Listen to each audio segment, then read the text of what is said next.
Welcome to the No Negations Podcast, a faith-based podcast that connects real-world situations and thoughts to scriptures to strengthen you. On this episode, we're sitting down with Mr. Waymon Crump and Mr. Randy Campbell.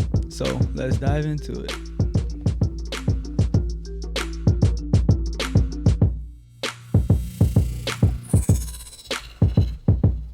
What's up, everyone? Welcome to another episode of the No Negations Podcast. Darrell Dee Sullins Jr. is here. Ayla Sullins. And DS Ninja is in the house. Ooh, I was slow with the camera switching. Ayla, just say your name again. Ayla Sullins. There you go. And then, Dad, you got to make it right. And DS Ninja is in the house. And we have two special guests, Mr. Crump and Mr. Campbell, sitting here on the gray couch with, well, Mr. Crump is technically in the brown chair, and on the gray couch with us. How are you guys feeling today? Good. Mr. Crump, we have you on here before. Yes, You're not a... Yes, sir. I'm not a newbie. So before we get started, we always talk about how our weeks went. And so, Ayla, you usually go first, right? Yeah. Ayla, how was your week? I don't remember. I don't remember. I think it was good. I had nothing to complain about. Mm-hmm. I feel, blessed. Great. That's what I've got. That Well, week was good. Busy as usual. I'm getting more in tune with the technology, working on the computer and the website. he actually uploaded a video onto YouTube by himself. I did. Right. I did. I didn't mean to. Yeah. I was about to say, wasn't it on But I accident? did it. I thought it was going on my website, but it went on YouTube. But that's really an advancement for But me. this is the question, though. Could you do it again?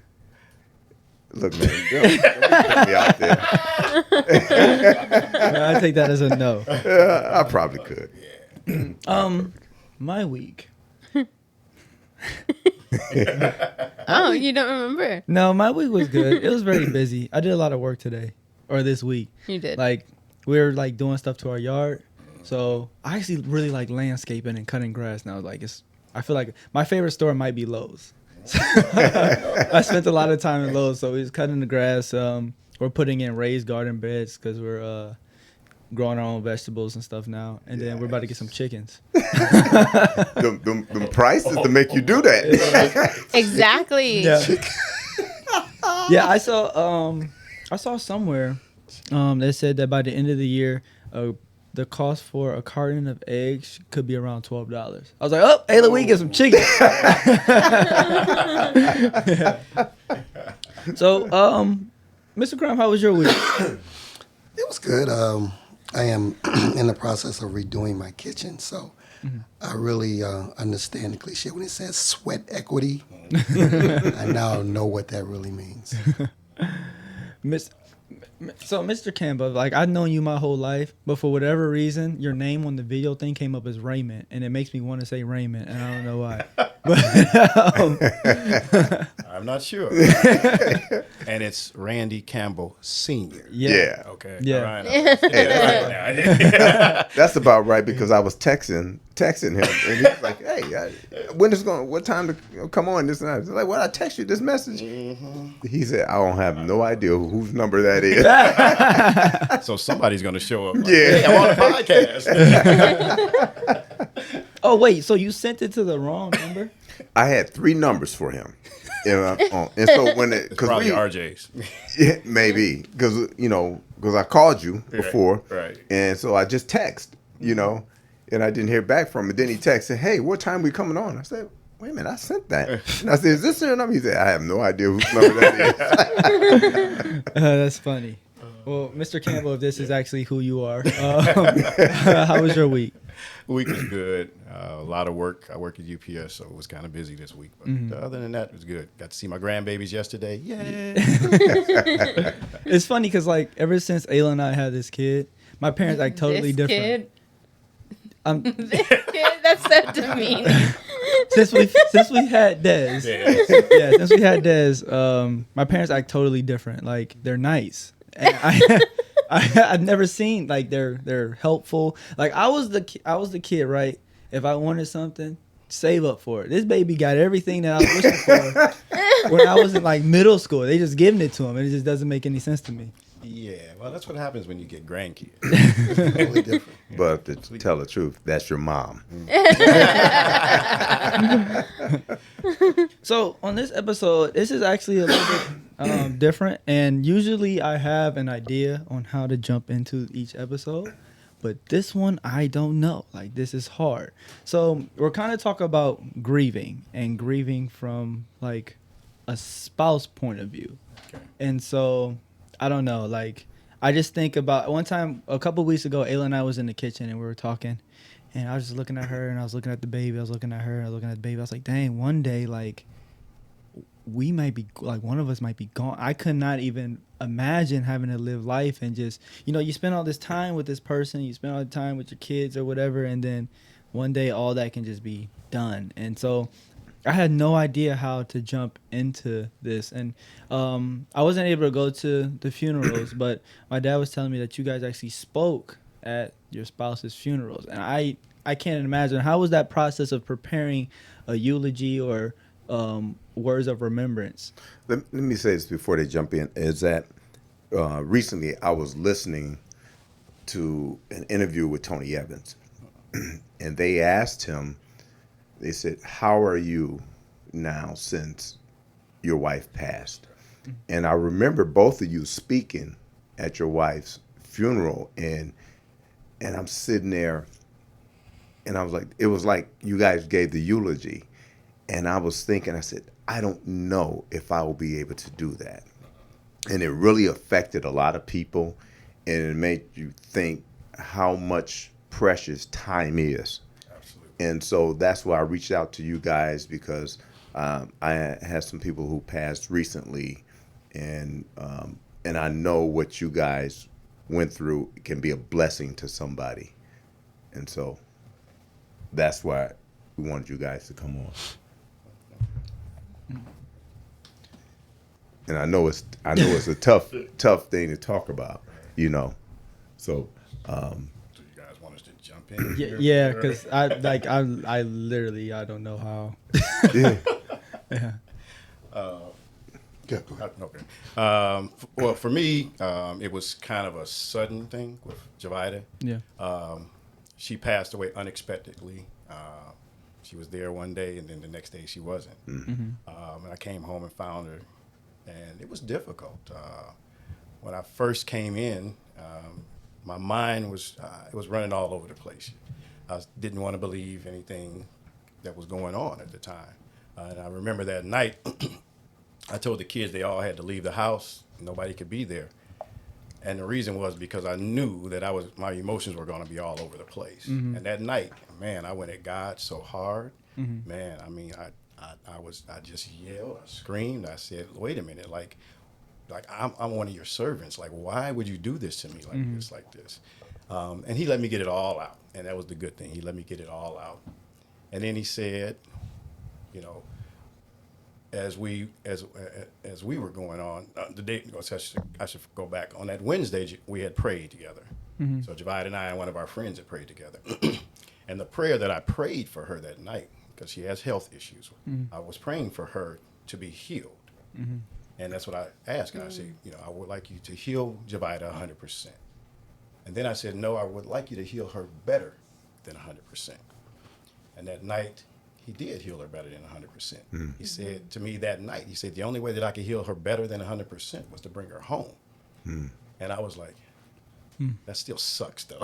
Yeah. Like, you sucker punched me with this thing here. Like, so, there was a lot of emotion going on. But then at the same time, I had 3 kids, 2 grandbabies, her mother and father, and all those folks that were looking at me.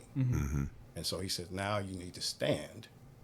And I want you to stand up and show people me working through you while you're going through this. So he said, you're going to put this on display. Not you, but me working through you on display. So you don't have any regrets for that prayer? No. Once he told me Yeah. Once he told me that, and I said, well, then God answers prayers. Yeah. Because he does. And he answered that prayer that I had put out there. Yeah. But it shows us too that we should pray with expectation. Yeah. Pray with that that things are going to happen. So when you pray, you should be serious about those things that you're saying. So, yeah.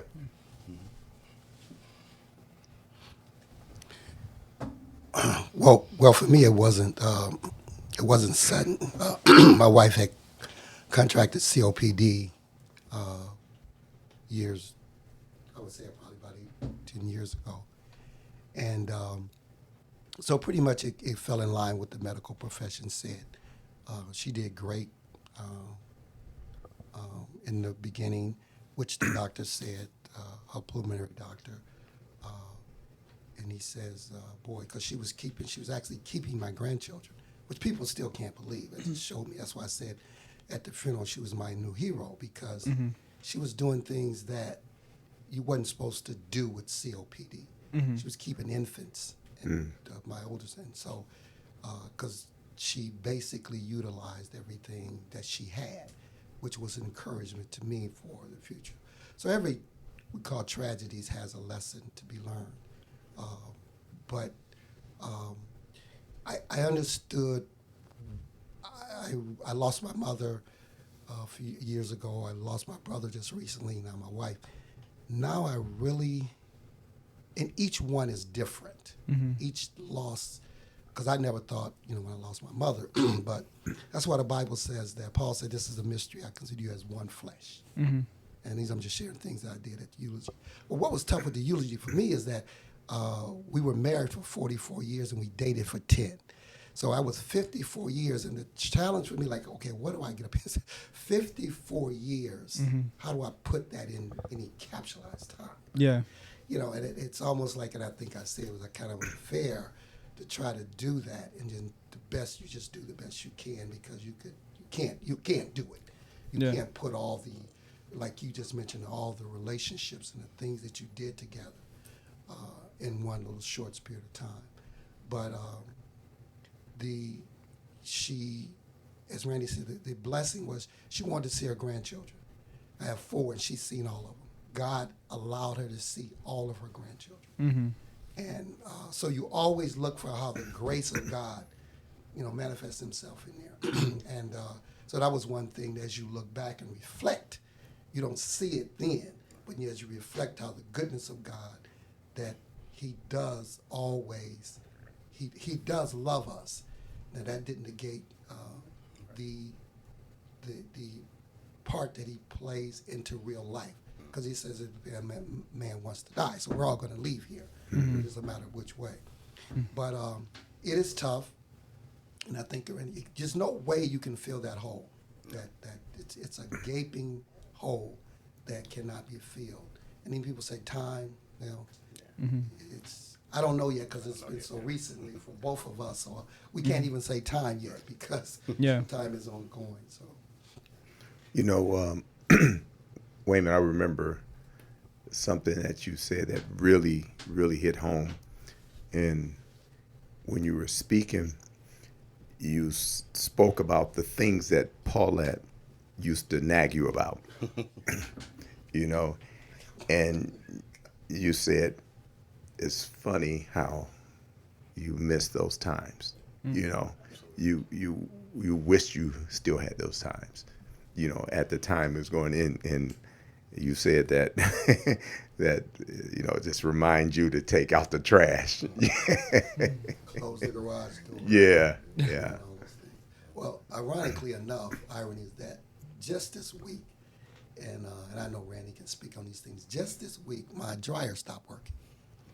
And, man, I don't want to buy a dryer. So I always try to remember how long have I had this dryer. Because I had this philosophy, when it's 12, you got to just get a new one. I don't want to be bothered. Because of a bad experience I had years ago where a guy came out and fixed it, and it broke again. But it wouldn't work, so I called Diamond, did some research on YouTube, and pretty narrowed it down to 2 things, the fuse and the heating element. Diamond came over and got an element. What come to find out, to make a long story short, it was a fuse. But the reason it blew was because of the lint filter that she used to do that I didn't. Nagging, I thought it was nagging Uh-huh. at the time. Hey, you don't never clean this up. And it was so much stuff. It was overheating Yeah. and it popped the fuse. So that's just one example of the things I'm now experiencing that I consider. She used to say, yeah, I changed that lint. And I said, well, she had to remind me of that, right? But that she did that religiously. I didn't, at least now I will from now on. So that's just one example of the things that you don't realize when you're married, of the things that are just going on every day that you sometimes take for granted. But, you know, life. And I was going to say for me, actually, I hadn't planned on speaking at all. And going through the week, I should say, at first I didn't plan on speaking. And then I said, well, I should do the eulogy. I said, so I had sat with the family. I said, I think I'm going to do your mom's eulogy, talking to the kids. And they were like, what? Like, why are you doing mom's eulogy? I said, because I know her better than anybody else. And they were like, and of course, Darrell says, well, I've known her longer than you have. And I was like, so I was like, okay. Wait, that doesn't add up. Well, when I met Javida, she had Darrell. Right. Okay. She was already 14 months, so she did technically. Yeah. Longer than me, right? But I was like, okay, well, I'm not going to go ahead and do it. And so actually, I was just going to get up and just say a few words. And then the Spirit took over, and it was like, boom, like, it was almost like I say outer body, but it was just like I wasn't even talking. Like God was just telling me the words to say. Yeah. And he was saying that you have to say these things now because you have a captive audience, and you need to see, again, me working through you while you're standing up here. So the things that came out, actually, I had to go back and listen to it again because people kept telling me all the stuff that I was like, well, I did. I don't remember that. I don't remember. And I went back and listened to it. I was like, oh, okay. But that's what, so I hadn't even planned on doing it. But I think it's because I was more open and receptive to God just working through me. So, in my brokenness, I was a little bit more letting him come in and just take over and heal me through it. So I think that's why it worked out for me the way that it did. But yes, I can relate to those things they used to nag you about. Man, I wish he was here to nag me about this and nag me about that. Not necessarily nag me, but yeah, you miss those things. So my question is how was that conversation with God after? Because I know like when bad things happen to me, I'm like, dang God, you really, but I haven't yet experienced that type of conversation yet. And I feel like that's totally different than like, oh, the gym flooded or dang, I stubbed my toe. Like it's a lot different than those. So how's that conversation with God after when you're like God, you have that thought process like God is doing the best for you? Well, here's where the scriptures come in for me and studying for years that I have, that the answers, there's a mystery to God. But most of the things he's revealed. He's revealed it through narratives, through people in the Bible, through real life situations.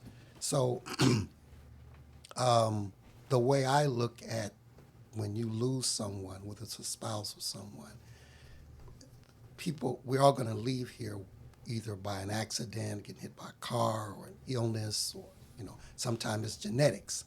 Your predisposition to in your family got heart disease. I remember Fix was a runner. He died in the heart because it was genetically encoded in his genes. So no matter what he ate or that was going to happen to him. So when I look at illness, I look at three things.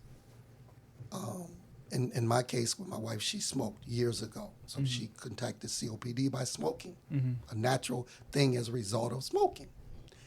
So when your person gets ill, the medical profession will diagnose it and it'll pretty much go that way. Number two is sometimes there's an exception where it doesn't go exactly that way. The third one is a miracle. I've seen two where the medical profession can't understand it. God totally comes in here. One is my sister, and the other one is Leonard Burt. Miracle. So that's why we continue to pray we don't know exactly why God chose you. Not that they were any better than anyone else or, better, more spirit. But for whatever his reasons, my sister's aorta busted at home. Oh no, you don't come back from that. She got to the hospital. When I went to see her, and I still apologize to her today, she had tubes coming out of every hole in her body. And the nurse was over there and says, not even 1% live. She's alive today. I don't think she's alive today. I talked to her yesterday. Miracle. So what I'm saying is we pray for whether it was genetics, whether the person was a causal factor, or whether whatever. Because God can miraculously heal. The mystery is we don't know why for that particular individual or the others. Most of the time, that doesn't happen, to be honest. It doesn't happen. Most of the time, the other two is that the person will leave here because of some illness, and sometimes they'll stay here longer, even with an illness. And then the third one is a miracle, which God does. And that's why the medical profession, they says, we don't know, and that's a testimony that people like that should have. It's funny because we have conversations before when we in the Bible studies, and we talked about, what's that one movie, The Earth? Privileged Planet. Privileged Planet, yeah. And when the scientists and doctors start talking about stuff, very rarely you hear them bring God into the equation. Right. And I think that is important for us as professing Christians in our Christian living to understand the way he moved, his premise, his promise, and keep our hope in him regardless of the outcome. And I know sometimes that's tough. That's tough to do. Yeah, I know for me, you were asking about that conversation. Like I said, I went all over the gamut. I was crying, I was upset, I was happy, I was mad, I was angry. I went all over the way. But eventually, once I calmed down, and I just listened for his voice and let him start talking to me. And then he started talking to me. He started ministering to me throughout that time. Because Joanna had her own health issues that we were dealing with for 20-some years. Yeah. Nothing to the extent of Paulette, but she had her own things that she was dealing with. And, being a spouse who's taking care of a spouse as a caregiver, it's a lot harder a lot of times because they become your world. Like everything you wrap around them. So even in I've lost 2 sets of parents, I've lost brothers, sisters, all that. It was nothing compared to this because of the closeness that we had. Again, as Waymon said, for all the years, he was with Paulette for 54 years total, and Javada and I, we were together 30 years total. So that's a lot of time, and you spend close time in quarters with those people all the time.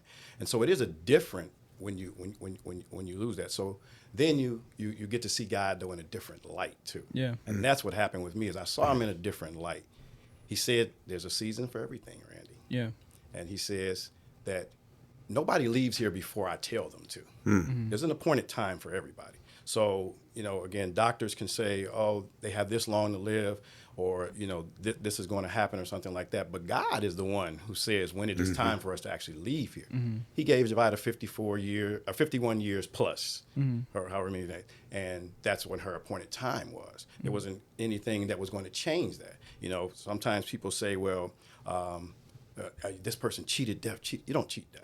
Yeah. It is an appointed time. But for us as Christians, we know that because of the blood of Jesus, then that we have something to look forward to when we leave here, even though we still have that appointed time that this physical body is going to go and that our spirit's going to go. So, he began to talk to me, and he didn't give me a whole lot of scriptures. He just talked. He just talked, and he told me things, and he opened up my eyes to see things that I hadn't seen because I was so focused on her. And making sure she was good to go, being a good husband, being a good spouse, being a good parent. But he said I had to kind of move her out so that you could see me again, as opposed to you always having your concentration on her and you missing the things that I'm trying to give you. Now I'm going to carry you through this. And while I'm carrying you through this, then you'll see those things and the reason that I did what I did. And again, she's not in any more pain. She's, you know, she's feeling, she's got the new body. And I told her, when I get to heaven, I'm gonna chase you around with that new body.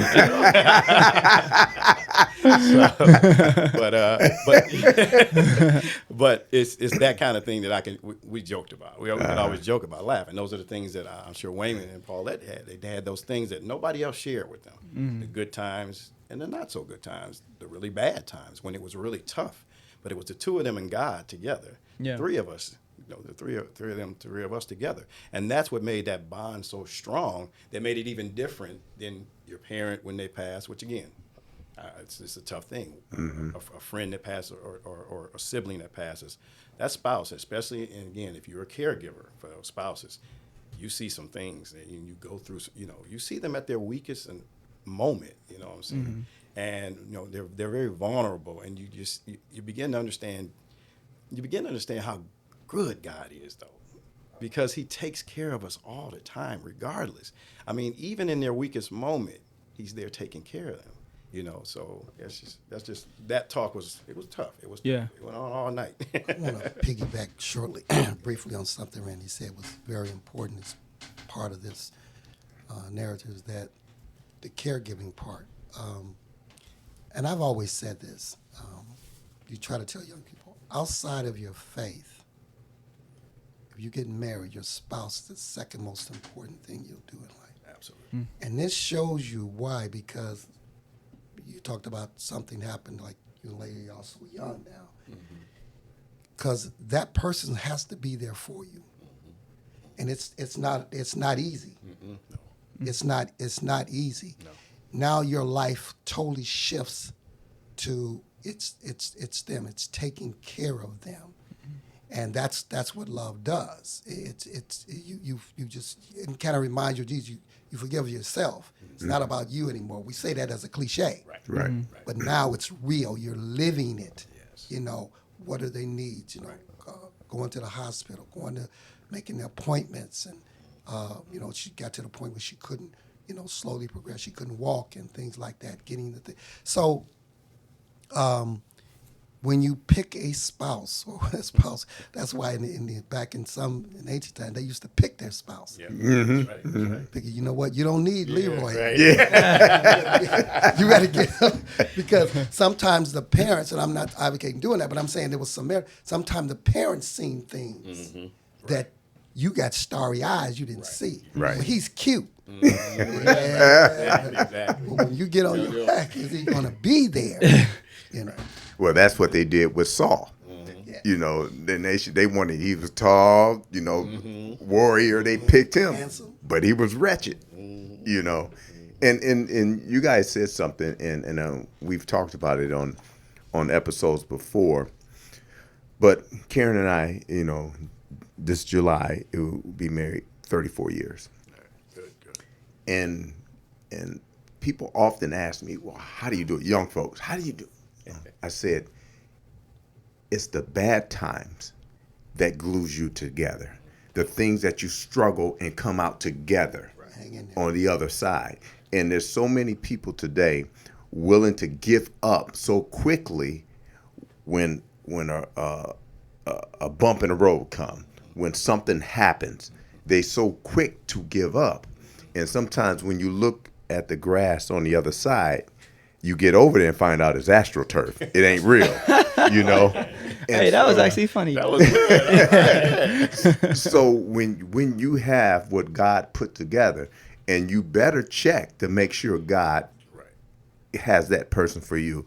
Like you said, Waymon, you know, back in the day, they said, oh, he got a big afro, you know, all these superficial things, and he'll look good with me. He make me, you know, that type of stuff. And to become a caregiver, you know, and I know what Karen had, her knee replacements and stuff, and like you said, vulnerable, you know. And I think too, and just, again, like with us being a little older, you know, when we saw that woman that we liked, we actually dated them. Like we went out, took them out on, like Javide and I, we first, I was in the Air Force when I first started talking to her. April 17th, 1991, I remember the day. I talked to her for 3 months before I ever saw her in person. But I knew by the end of that 3 months that was the woman I was going to marry because we had spent all that time getting to know each other. Took the superficial level off and we got to know each other. As a matter of fact, I ended up getting out of the military and coming home because I told my dad, that's the girl that I'm going to marry. You know? But again, it's because you get to know that person. And then, again, when you start to go through those tough times, you know that your best friend is right there with you. Right beside you. Yes, God is our most important relationship. But our most important human relationship when we get married then becomes our spouse too. And then of course our kids come down, under that. But it's that you go through all those tough times and you come out together on the other side. And you're better for what you did together. This is where two or three are gathered in my name, I'm in the midst.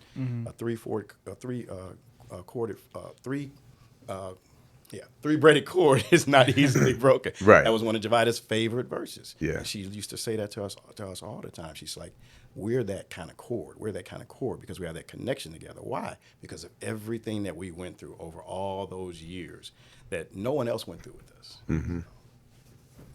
So what is there any particular scriptures that you had to lean on or any taking out special time to focus on any one thing for strength or comfort, because whenever somebody go through those things, you always hear the same stuff, call me if you need me, you need anything, this and that. I'll bring you food. Yeah, we heard that one too. Yeah. But Get a couple things. but when everything is over, and I know I experienced that with people who passed in my family, when everything is over, the funeral and all that stuff, a few weeks later, that time, and I remember going to the store, and it was around the holiday times, and in the aisle, and the shortbread Christmas cookies, the red and the green one, and I just broke down because my mom always had that, So is there anything that you relied on or any scripture that for comfort in those times of memory? I know for me, it's because there's just RJ's at home now and he's not there that much. So I'm in the house by myself a lot, right? So, and this actually just came about back in April. When Javida passed, she had a room that she was in, and we had put everything into that room and closed the door. And so, this was a few months later in April. I'm opening up the windows in the house, right? And God started to talk to me. He said, go open that door. I said, why? He said, because you closed that door and you don't open it because you're still thinking she's coming back. And I was like, oh, man. So I opened up the door, started crying like crazy. Then he said, look around the house. He said, everything still has her imprint on it. I said, yeah, but if I take this down, then I'm going to forget her because I don't remember my mother as much as I used to. He said, no, you'll never forget her. He said, but what happens is you stay stuck in the past. You can't move forward because she has that there. And again, it's not a bad thing. He said, but you have to change it up some. He said, because when you walk in the house every day, the first thing you think about is her being on her Chase Lounge or something like that. Your kids don't come by as much. Why? Because when they walk in the house, the first thing they see the stuff. And I was like, man, he said, it's okay. He said, so take some of the stuff down. And I did. I took some of the stuff down, opened it up a little bit more, moved some furniture around and stuff. Totally different then. Totally different. So for me, he didn't really give me a whole lot of scriptures, even though he gave me some. But it was just those times when I was by myself. He and I just talked. And, I just gave him everything. This sucks, man. This really just sucks, man. I mean, I don't know if I can continue on like this, and he would be like, I'm right here, though. I'm going to help you through. As a matter of fact, I'm going to walk with you while you go through this. See, sometimes God will carry us through things, and then other times he'll walk us through things. lot of times when he's walking us through things, it's so that we can see everything. He can show us this over here, show us the lessons that we need to learn, so that then one, it glorifies him, of course, but it also then helps us for later on when we're doing something like this, where we want to talk to someone else and let them know God is still in control. Yeah. He still sits on the throne. He is still good, no matter how bad you think that situation is. Remember, God sent his only son for you. Think about that. And so, I always remember that, like, over and over again, like, he sent his only son for me. He sent his only, like, he just loves me that much. So I just have to continue to move forward. And when I can't, I allow him to help me move forward. So he'll give me the things that keep me moving forward. This podcast was one of those things. He's like, you need to go do that podcast. I was like, okay. Do you feel like your relationship with God kind of, and this might sound bad, kind of like softened the blow of your spouse leaving? Because I know, like, it's after I found out that Miss Javida passed away, you were still posting your motivational things on Instagram. Like, I still see you, see both you guys active in the church and communicating. And Mr. Crump, you came over for the podcast after, and, like, I don't know, like, it just seemed different. And like, people who don't necessarily have God in their life, when tragedy happens, it's almost like they're about to jump off a cliff, it seems like. And, obviously, you're grieving, you're sad, you're hurt, but you're still hopeful. Do you feel like your relationship with God kind of helped you get through and go through this grieving process? Yeah, and I think I mentioned this a little earlier. The scriptures, like James says, talked about maturity, to persevere. The example I always give is, like, if you ever met a bricklayer, a professional bricklayer, and you shake their hands, Yeah. it's like shaking steel. Right? Yeah. Where they catch bricks with their hand. But that came over time. The calluses are so hard. So when even through hard times and tragedy, you asked me first about the scripture, then I want to give another part B for this particular podcast. When some things the Bible gives us very uncomfortable, because I don't want hands that, like steel. Yeah. But what it enables you to do is deal with life. So what God is saying, perseverance, because he knows we're all going to experience things in life. We don't know how they're coming. We don't know when they're coming, but we know they're coming. So you need to be mature so you can deal with them. That's where I get the analogy of the bricklayer. The other thing that helps me is, like, for me, and this is why this is, like, grieving and dealing with this is not universal for everyone. It's different. And but now we always wanted the kitchen done. So right now, I'm redoing the kitchen. So I'm the type of person, it doesn't take much for me to get, that's part of my personality. I can get into things. I can do things. I have a lot of interest. And sometimes my interest, I get too far on. But the thing that really helps me is, and this is for everyone that's married, you will only have the memories and you will only enjoy the good ones. You have to be intentional in making them. This is something people just don't do enough. I have hundreds of pictures when we traveled, when we went to Disney World, when we went to Niagara Falls, and I used to just, because at one time I was a junior flip photographer, and I just took pictures everywhere. People say, "Well, you take your camera." I took my camera. But what happens now, I got all those pictures. I got videos. So they said pictures are worth 1,000 words. That's why I showed the collage doing the thing, just giving people like a brief shot of, even when we was partying, we used to cabaret together, hot pants.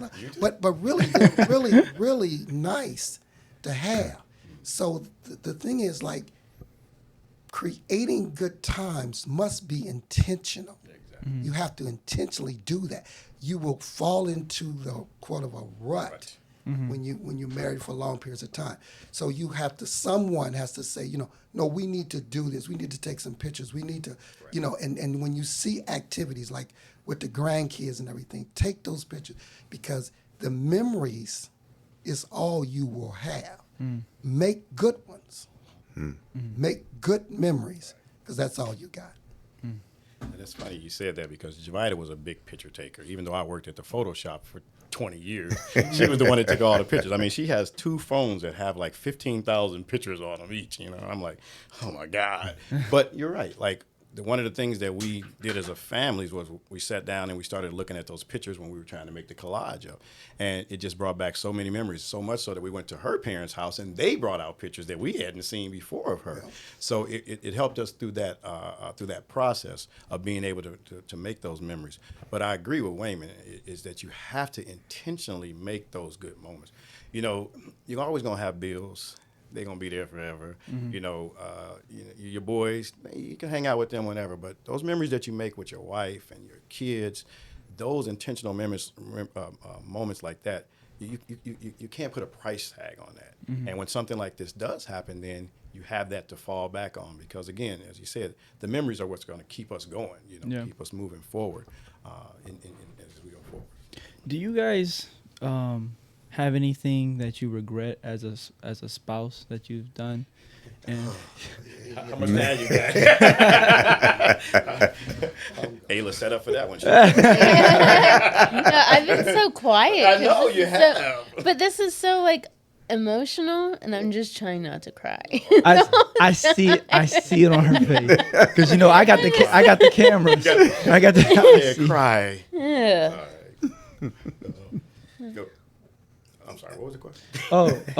Oh, regrets. Yeah, any regrets that as you as a spouse, anything that you? Well, I could say yes, I do. Obviously, there's some things I wish I had it done differently, but I don't really look at them as regrets. I look at them as lessons that I learned. Because when I first met Javida and I first said, I love you, I didn't know what I was saying. I thought I did. Over the years, though, as we went through all the things that we went through, the good things, the bad things, the things that I learned as being a husband, to be a godly man, and all those types of things, that's what helped us build our love for each other along the way. It's you know, they say love is never having to say you're sorry, but that's wrong. If you love somebody, you're going to say you're sorry, because you're going to hurt them at some point, and they're going to hurt you at some point. And so you have to be able to go back and apologize, say I'm sorry, ask for forgiveness, seek give forgiveness, and things like that. So again, it just goes back to those tightness that you have there, that you build up over time. So my regrets, I could have done some things differently, but not to the point of where I would say, I would just change this and all that kind of stuff or anything. But I mean, obviously there's some things that you would say, I could have done this differently. But I mean, I can say personally that I love Javida more than any other person on this earth. I loved her that much, and she loved me that much. So there was no need for me to have regrets about it. Don't hand to me, Darrell. So Oh, right on your face. don't do it. Oh, you're red. We're gonna make this picture the thumbnail for the episode. I think, like I said, you could get into little petty stuff over the time. But I think one of my regrets was I wish I was more patient in bringing her along, even though she would say, you know what, I want to thank you, especially from my spiritual side, that you really. But I push sometimes, and it's kind of my personality.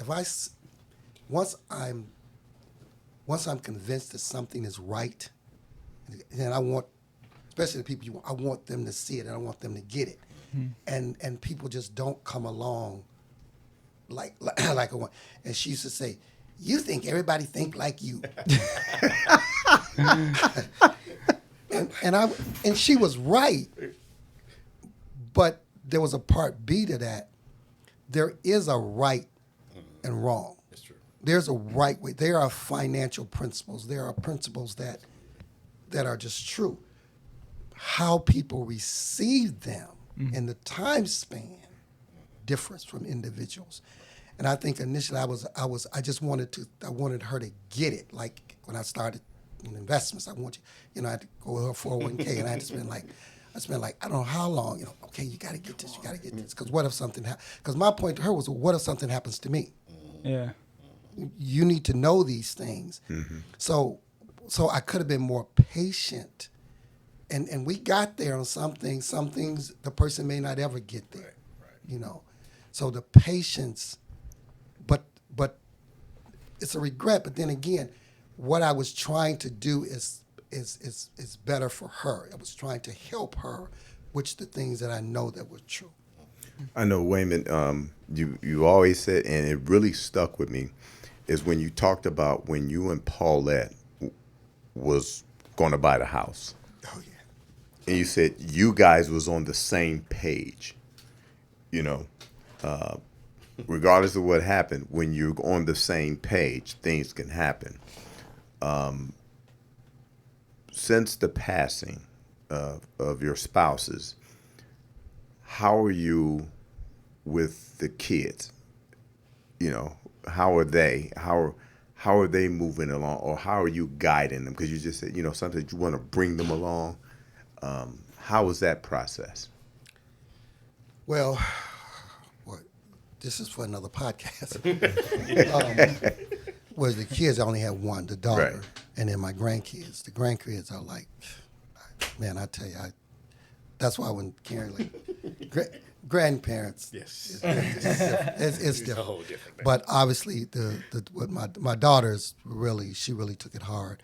Part of it, you know, her faith is not the same as high as the Christian. She's into the which is plaguing our community, the Hebrew Israelites. So, but our relationship is good, but it's not where I would want it to be because of that.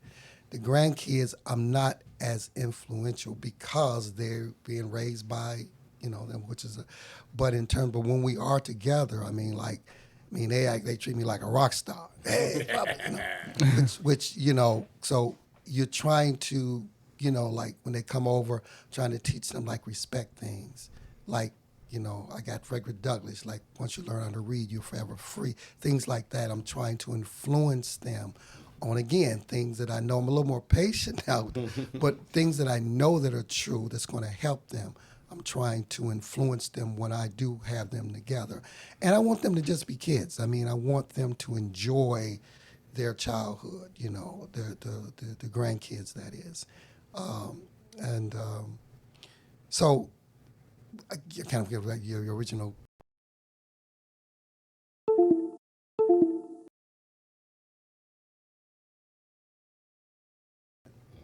And that's why I talked about the spouse. The spouse can be an advantage or a disadvantage of the spouse that you choose. Right. And in this case, in my point of view, it was not good because she picked someone that is not a Christian and who follows somewhere that's anti-God. And it has obviously influenced their family, like they don't do birthdays and all that stuff. And then for me, we have 3 kids, obviously it was tough for them. I remember having to tell each of them, you know, what had happened. It was the toughest thing for me, to watch them cry and, you know, trying to hold them and be strong for them, going through this because, again, I had already lost my parents, so I knew what they were feeling as far as losing their parent goes. And it was also, though, why I needed some time to myself because I had to deal with the loss of that spouse so that then I